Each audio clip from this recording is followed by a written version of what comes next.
നമസ്കാരം. തൊടുപുഴ ന്യൂമാൻ കോളേജിലെ Malayalam അധ്യാപകനായിരുന്ന professor TJ ജോസഫിന്റെ കൈപ്പത്തി വെട്ടി മാറ്റിയ കേസ് കേരള മനസാക്ഷിയെ കുറച്ചൊന്നുമല്ല ഈ കേസ് നടുക്കിയിട്ടുള്ളത്. എന്തായാലും അതിൽ ഒന്നാം പ്രതിയായിരുന്ന സവാദ് 13 വർഷക്കാലം ഒളിവിൽ താമസിച്ചിരുന്നു.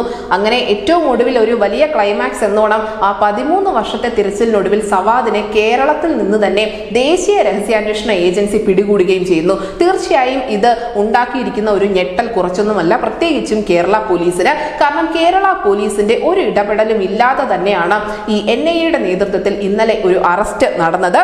നിലവിൽ എങ്ങനെയാണ് NIA സവാദിലേക്ക് എത്തിയത്, അല്ലെങ്കിൽ എന്തൊക്കെയായിരുന്നു അവരെ സഹായിച്ച ഘടകങ്ങൾ തുടങ്ങിയതിനെ കുറിച്ചുള്ള ചില സൂചനകൾ പുറത്തു വരുന്നുണ്ട്. അതിലെ ഏറ്റവും പ്രധാനപ്പെട്ട കാര്യം എന്തെന്നാൽ ലോക്കൽ പോലീസുമായി NIA ഒരു കൃത്യമായ കമ്മ്യൂണിക്കേഷൻ അല്ലെങ്കിൽ ആശയവിനിമയം നടത്തിയിരുന്നില്ല ഇത് സംബന്ധിച്ച് എന്നതാണ്.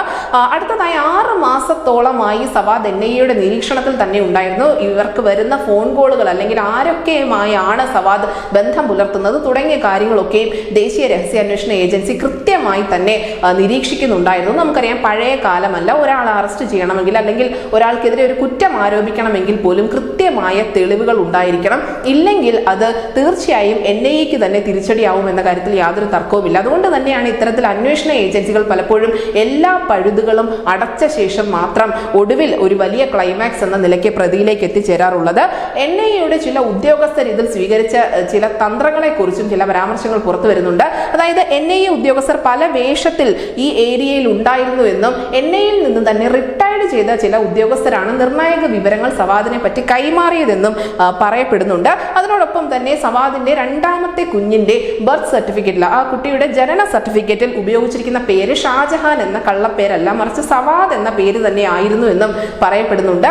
അതിനോടൊപ്പം തന്നെ ഇന്നലെ വീട്ടിലേക്ക് ഈ NIA സംഘം സവാദിനെ അറസ്റ്റ് ചെയ്യാൻ എത്തിയ സമയത്ത് തന്നെ ഇയാളുടെ ശരീരത്തിൽ ഒരു മുറിവുണ്ടായിരുന്നു. അതായത് ഈ ആക്രമണം നടക്കുന്ന സമയത്ത് തന്നെ ഇയാളുടെ ശരീരത്തിൽ ഒരു മുറിവുണ്ടായിരുന്നു. ആ മുറിവ് ഉണ്ടോ എന്ന് വരെ ഉറപ്പിച്ച ശേഷമാണ് അറസ്റ്റിലേക്ക് കടന്നത്.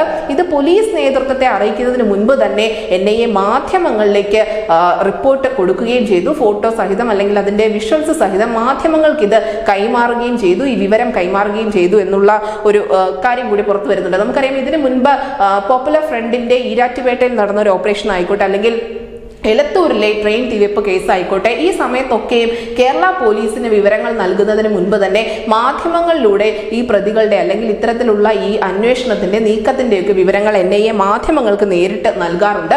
തീർച്ചയായും ഇത് കേരള പോലീസിനുള്ളിൽ നിന്നും ചോർന്നു പോയേക്കാം, അല്ലെങ്കിൽ പ്രതികൾക്ക് രക്ഷപ്പെടാനുള്ള ഏതെങ്കിലും തരത്തിലുള്ള ഒരു പഴുത് അവർ ഒരുക്കിയേക്കാം എന്നുള്ള ആശങ്കയുള്ളത് കൊണ്ട് തന്നെയാണ്.